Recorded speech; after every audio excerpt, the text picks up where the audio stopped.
Madame, Monsieur, bonjour, bienvenue dans votre journal. Au sommaire de l'actualité de Savane Midi, la création d'emplois, tel est l'objectif du partage d'expériences en autopromotion rurale aux communautés villageoises organisé par l'association Pasiam. Un événement qui s'est tenu dans la commune Nagreongo dans l'Oubri-Tenga. Les détails au début de ce journal.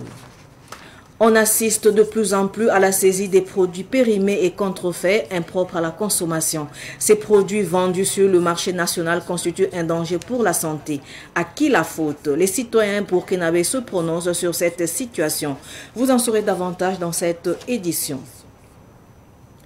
C'est la troisième fois que l'association Pasiam organise le carrefour des échanges d'expériences en autopromotion rurale au Burkina Faso. Le but est de partager les connaissances aux communautés villageoises dans la dynamique de création d'emplois. Pour cette année, les échanges ont eu lieu dans la commune de Nagreongo dans l'Oubri-Tenga. C'était le samedi dernier. Abdoulaye Kinda y était. Le carrefour des échanges d'expériences en autopromotion est une instance d'échange autour du développement au profit du monde rural. À la mairie de Nagreongo, agriculteurs et membres de l'association Pasiam ont partagé des expériences sur les stratégies d'atteinte de l'autosuffisance alimentaire en préservant notre environnement. Le carrefour s'inscrit dans le cadre de ce qu'on appelle la SIDEC, la stratégie innovante pour la défense et le développement économique communautaire, dont le but est de disposer des entrepreneurs ruraux fixés partout au niveau du Burkina Faso. Donc des gens qu'on a trouvés qui sont installés de leur choix. Comme Manranaba est un type d'entrepreneur qui est déjà installé et bien d'autres encore. Donc le but vise effectivement à cela. Deuxièmement, ça vise à ce que les communautés puissent bien s'intégrer dans leur communauté. Parce que nous sommes dans les villages, mais à l'été, notre implantation, notre solidité est un peu vacillante. Moindre chose, nous ne sommes pas solides. Comment nous allons nous intégrer dans le terroir et comment appeler ceux qui sont partis aussi à réintégrer maintenant dans leur terroir de façon maintenant positive, de façon consciente, parce que bon, ce qui nous est arrivé, c'est arrivé, mais prochainement, nous allons tenir bon pour que ces choses ne nous arrivent pas. Le thème retenu pour cette troisième édition rime avec l'actualité et invite tout un chacun à innover. Le thème de cette année, c'est les innovations technologiques dans le domaine agro-silvopastoral, halieutique et faunique, source de création d'emplois permanents dans un contexte d'insécurité. Comment les innovations peuvent contribuer à créer davantage des emplois. Et c'est ce que nous devons, puisque pour créer des emplois, il faut innover, il faut inventer. Tout ce qui dit qu'il n'y a pas du boulot, nous pouvons aller de l'avant. Quand on prend l'exemple de l'école primaire, les élèves qui se retrouvent autour d'un objet, des signes d'observation. Chacun va observer et mettre sa touche. Donc on va avoir 100 objets différents qui constituent des innovations. Et c'est à partir des innovations que nous allons avancer. À partir des innovations, les chercheurs, les étudiants et tous ceux qui sont dans le système classique doivent pouvoir aller maintenant trouver de l'emploi. Et là-dessus aussi, un répertoire des activités a été construit pour aider les villages qui se disent, bon, je n'ai rien à faire. Si tu construis le répertoire, au moins tu vas trouver une activité que tu pourras réaliser. Au nom de la population de la commune, le deuxième vice-président de la délégation spéciale a salué le choix de la commune de Nagreongo. C'est des sentiments de joie. De joie d'abord d'être choisi, parce qu'on sait qu'au Burkina il y a plusieurs communes et vous avez choisi la commune de Nagreongo. Ça d'abord c'est une joie. Et une joie encore parce que notre population va trop en profiter et ça y va du développement de la commune. Donc nous sommes vraiment ravis d'accueillir cette cérémonie. L'association Pasiam a remis un document contenant plusieurs expériences agricoles à la délégation spéciale de Nagreongo pour le président du Faso.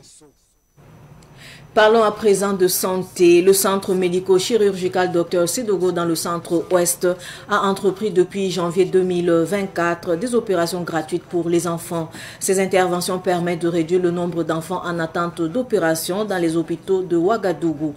Le centre a pratiqué le jeudi dernier des opérations en chirurgie pédiatrique. C'est un reportage de Samuel Moko et Dieudonné Congo. Pour cette deuxième campagne de chirurgie pédiatrique du mois de juillet, au centre médico-chirurgical Dr Sedogo 6 dans la commune de Léo, plus d'une dizaine d'enfants sont sur la liste. Au niveau de certains hôpitaux, il y a beaucoup d'affluence des enfants. Les programmes opératoires, parfois ça traîne. Et nous, on a émis l'idée de voir comment est-ce qu'on peut accompagner le ministère de la Santé, le gouvernement à la prise en charge des enfants. Et nous avons à peu près chaque mois, nous prenons en charge autour de 30 à 40 enfants par mois. Et la contribution des parents, c'est juste pouvoir faire votre transport de nuit, pouvoir prendre en charge votre alimentation et puis payer les kits opératoires 25 000. Notre grosse difficulté, c'est l'insuffisance en personnel. Donc si nous avons en tout cas la chance d'avoir l'accompagnement de l'État, parce que le centre étant à but non lucratif, je crois que l'État aussi a un devoir de nous accompagner. Plusieurs maladies sont traitées au cours de cette campagne chirurgicale. Nous avons souvent les malformations anorectales, c'est-à-dire des enfants qui naissent et que l'anus n'est pas perforé. Et en urgence, il va falloir faire ce que nous appelons la colostomie, c'est-à-dire ouvrir une partie du côlon là, de l'intestin là, à la peau pour que la personne puisse évacuer.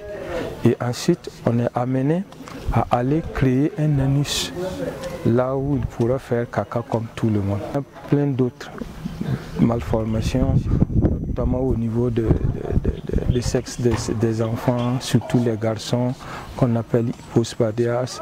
Il y a les hernies ombilicales. Vous voyez souvent beaucoup d'enfants dans la rue, partout, dans notre environnement familial et autres, où on voit des enfants qui ont des hernies. Voilà, de l'ombilic, quelquefois des hernies qui sont grosses.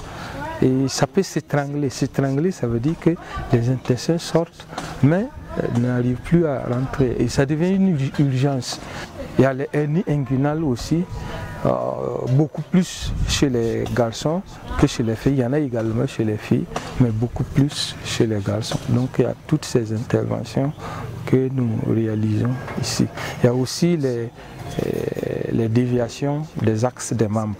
Les parents d'enfants qui bénéficient de la campagne expriment leur reconnaissance. Ils attestent être presque entièrement pris en charge gratuitement.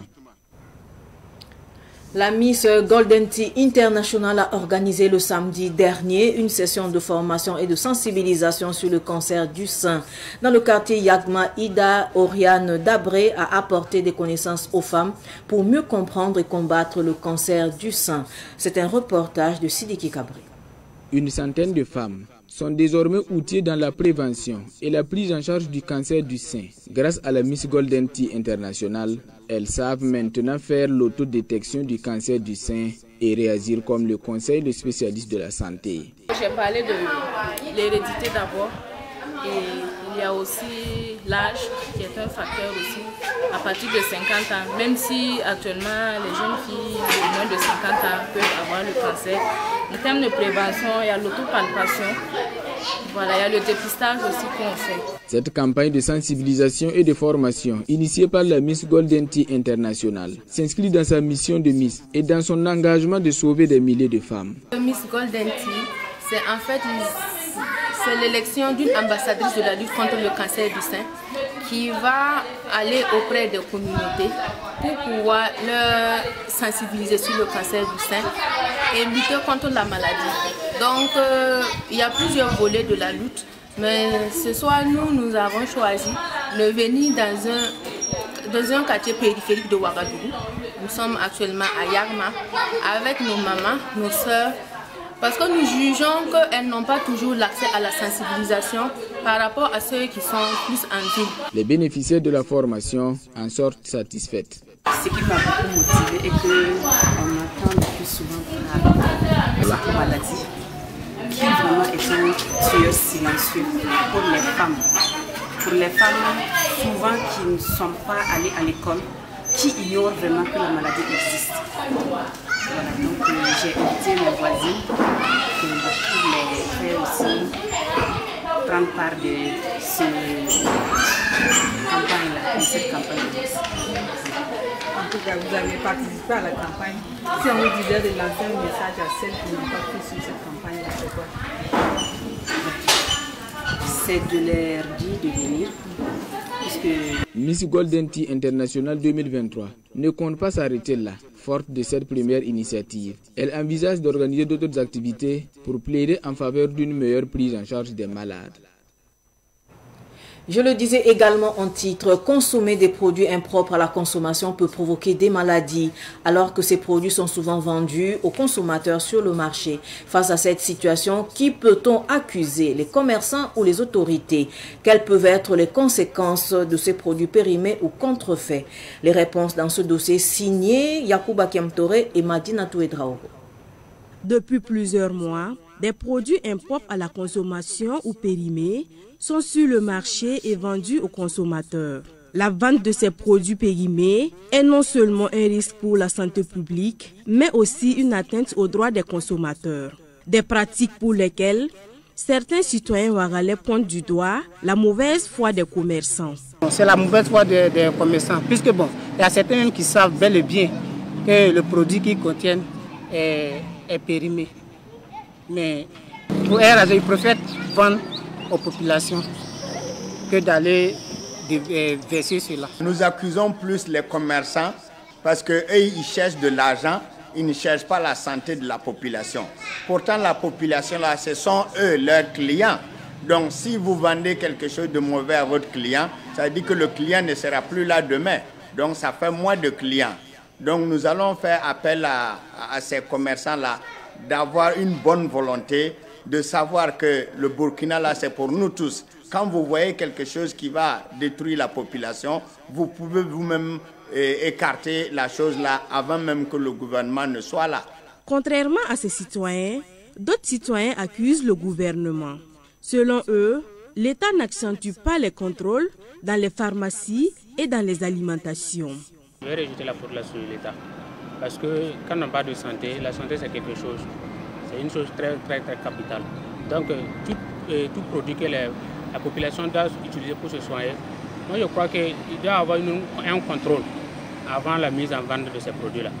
Donc s'il se trouve que dans les pharmacies, il y a des produits impropres à la consommation, des produits qui peuvent provoquer plusieurs maladies aux patients même, moi je crois que cela est dû à la faute de l'État. Nous allons aussi faire appel au gouvernement de vraiment faire l'effort pour que les agents vont contrôler beaucoup les choses qui sont périmées là. Comme ça va donner la santé à la population, quoi. Il est donc essentiel de faire attention à la date de péremption des produits que nous consommons. Consommer des produits périmés peut entraîner des problèmes de santé, notamment des intoxications alimentaires et des infections. Quand on fabrique un produit, il y a une date limite à ne pas dépasser. Et quand nous consommons ces aliments périmés, on peut avoir l'intoxication alimentaire. Et une intoxication alimentaire se manifeste en fait par quoi? Par la fièvre, par les nausées, par les diarrhées et par les vomissements. Vous savez que quand on fait la diarrhée, quand on vomit beaucoup, on perd de l'eau qui peut amener une déshydratation, qui peut même nous amener au coma et même à la mort. La nutritionniste Yasmine Zerbo invite donc le gouvernement burkinabé à accentuer les contrôles dans les marchés, alimentation et dans les boutiques. Elle appelle aussi la population à toujours vérifier la date de péremption des produits avant consommation. Tout ce que je vais demander à l'État en fait, c'est de mettre l'accent encore plus sur le contrôle des aliments que nous consommons et en plus sensibiliser la population sur les conséquences de ces produits périmés et en fait les apprendre aussi à lire les étiquettes parce que beaucoup ne lisent pas les étiquettes. L'État burkinabé est donc invité à sévir afin d'éviter la vente des produits impropres à la consommation. Tout autre sujet à présent, acte de solidarité de l'association Harveys pour le développement national envers les veuves et orphelins des FDS tombés au front. Elle leur a offert des vivres et des non-vivres d'une valeur de 8 millions de francs CFA. Fatih Sankara a suivi la remise du don ce samedi à Ouagadougou. Ce don de vivres et de non-vivres au profit des veuves et orphelins des FDS tombés au front va au-delà d'un acte de solidarité. C'est une reconnaissance de la bravoure et de la combativité des soldats qui ont donné leur vie pour la patrie.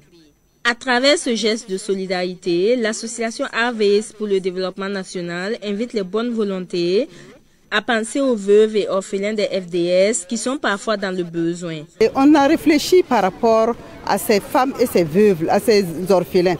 depuis longtemps.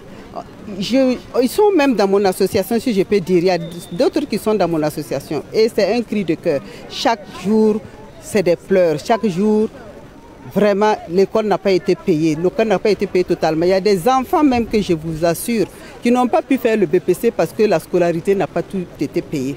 Et ils n'ont pas pu faire le BPC.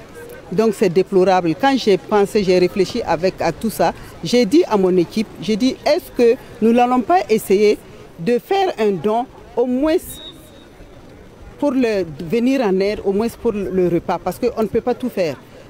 Donc c'est ça que l'initiative est partie et que dans le bureau, les gens chacun a mis sa pierre et qu'ensemble on a dit il faut leur donner du vivre et des vêtements si possible pour que vraiment appeler, tirer la sonnette d'alarme au peuple burkinabé et ceux de l'extérieur de penser à eux.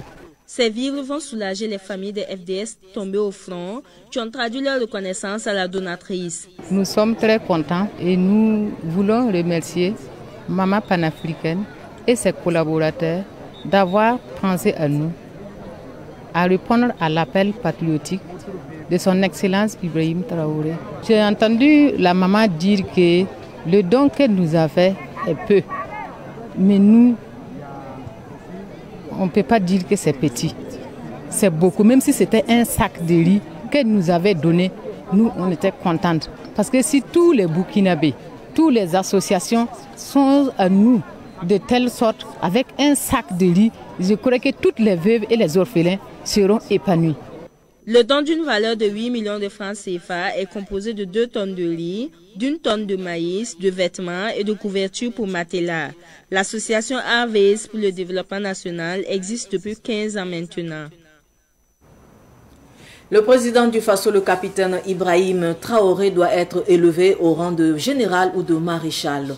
C'est le souhait exprimé par les femmes membres de la fédération Tel Taba pour le développement. Elles l'ont affirmé au cours de leur meeting tenu le samedi dernier au rond-point de la transition dans le quartier Bonheurville de Ouagadougou. Le point avec Pakisba Maria Mouedraogo.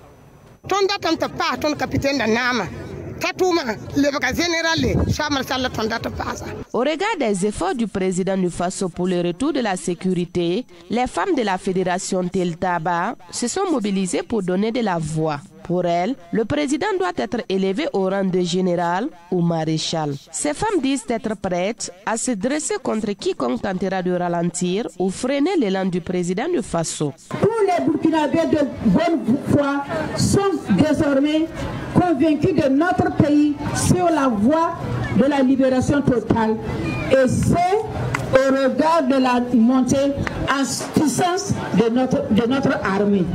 Notre association salue la force vive de la nation et le peuple burkinabé pour la résilience et la mobilisation derrière le capitaine Ibrahim Traoré.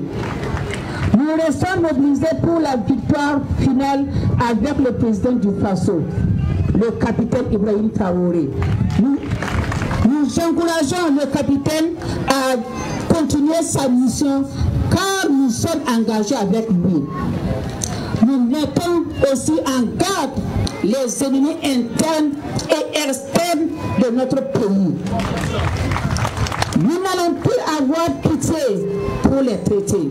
Les parrains, tous présents à cette cérémonie, ont marqué leur accord pour accompagner les femmes de la fédération pour le retour de la paix au Faso. Que la paix revienne au Burkina Faso. Nous, tous, on implore la paix au Burkina Faso. Que les gens s'attrapent parce que quand la pluie nous bat et puis nous-mêmes on va se battre, c'est pas intéressant. L'activité qu'ils veulent faire, c'est pour soutenir, pour récupérer le Burkina Faso et soutenir et l'accompagner le président capitaine Ibrahim Traoré, le travail qu'il est en train de faire. Les femmes de la fédération Tel Taba ont reçu au cours de cette activité des vivres, des mets des parrains. Elles comptent les partager avec les femmes des FDS et VDP tombées au front. Nous poursuivons ce journal avec la musique. Espoir, c'est le tout premier maxi de l'artiste Anselmo, de son vrai nom, Wandlasida Zongo. Composé de 5 titres, ce maxi aborde les thèmes de l'amour et de l'espoir. La présentation de cette œuvre a eu lieu le samedi dernier à Ouagadougou. Madina Touedraogo nous en dit plus.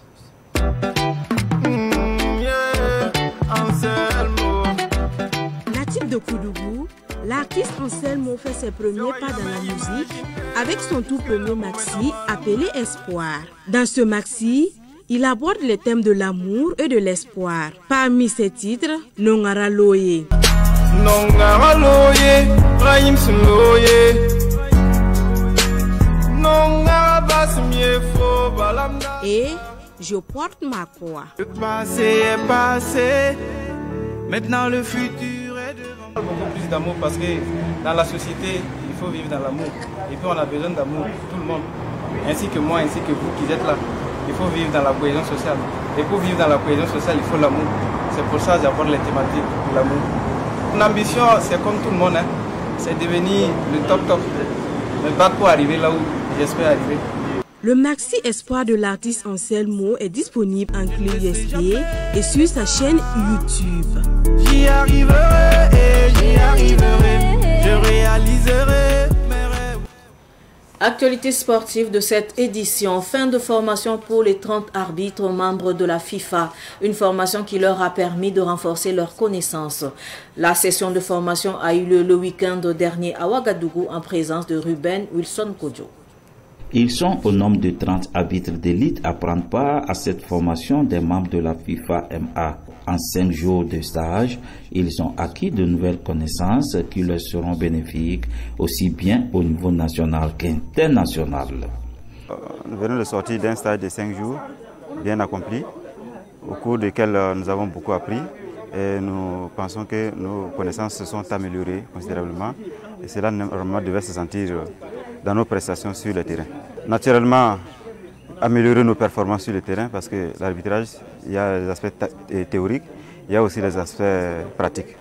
Dieu merci, nous avons eu la chance effectivement de mettre en œuvre tous ces aspects, de voir tous ces aspects ici au cours du stage. Pour le directeur du département de l'arbitrage, cette séance visait à améliorer les connaissances de ces arbitres. C'est un cours qui est très important. Il permet chaque année de faire la mise à jour donc, des connaissances des arbitres, aussi bien au plan théorique, au plan technique, au plan pratique.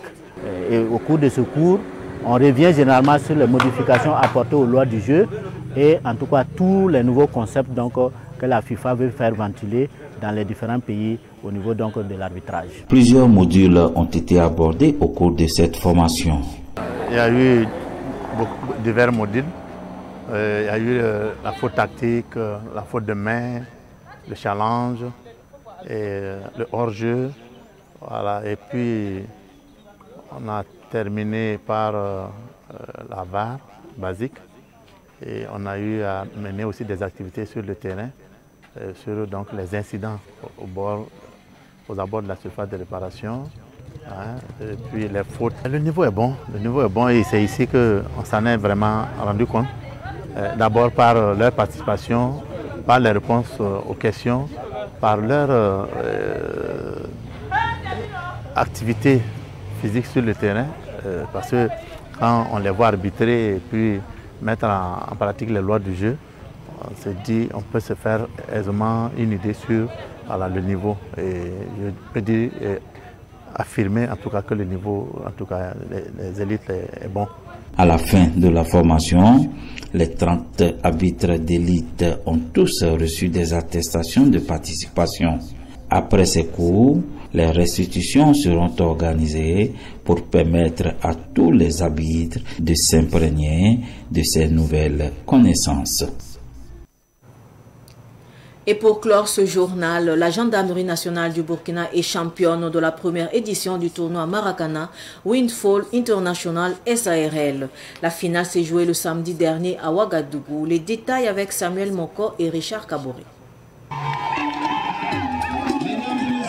Un but partout, c'est le score à la fin du temps réglementaire de la finale du tournoi de Maracana en hommage au FDS et VDP initié par le département sport de l'armée et Windfall International SARL. Cette finale a opposé la gendarmerie nationale au groupement central des armées.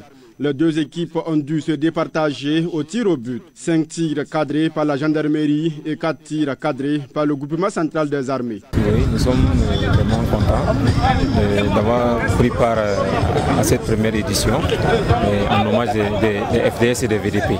Cette finale s'est déroulée sous le regard du PDG de Windfall International SARL. L'objectif, selon lui, est d'apporter le sourire à ces hommes qui luttent pour le retour à la paix dans le pays. Il y a plusieurs années en arrière, à chaque fois, nos forces de défense et de sécurité, nos VDP sont en train de travailler.